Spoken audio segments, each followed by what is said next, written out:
তরুণ প্রজন্ম আজ ধ্বংসের দ্বার প্রান্তে। যেই বয়সে এদের বই খাতা নিয়ে থাকার কথা, এই বয়সে এরা মোবাইল নিয়ে আছে। এরা পরবর্তী প্রজন্মকে কি উপহার দিবে? দেখুন, আমার পাশে আছে রব্বিল।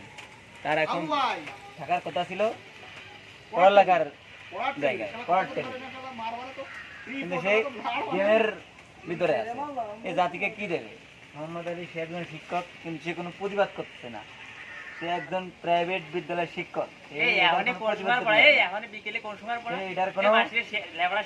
এটার কোনো প্রতিবাদ করে না। আমি এর তীব্র নিন্দা জানাই। এই পাশে আছে ব্যবসায়ী। সে ব্যবসা নিয়ে চিন্তা ভাবনা করবে, তা না মোবাইল। সে গেম নিয়ে ব্যস্ত। তার ব্যবসা সফল করবে কিভাবে? আমি তার ব্যবসার সফলতা কামনা করি। আছে শিক্ষক।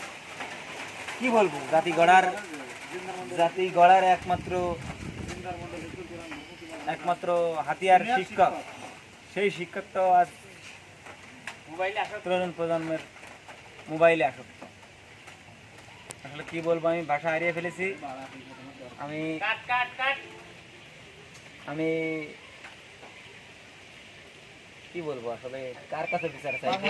সরকারের কাছে তো আসলে বিচার চাওয়ার কোনো অপশনই নাই। আমি সংশ্লিষ্ট ব্যক্তিবর্গের কাছে এর বিচার চাই। না কাট।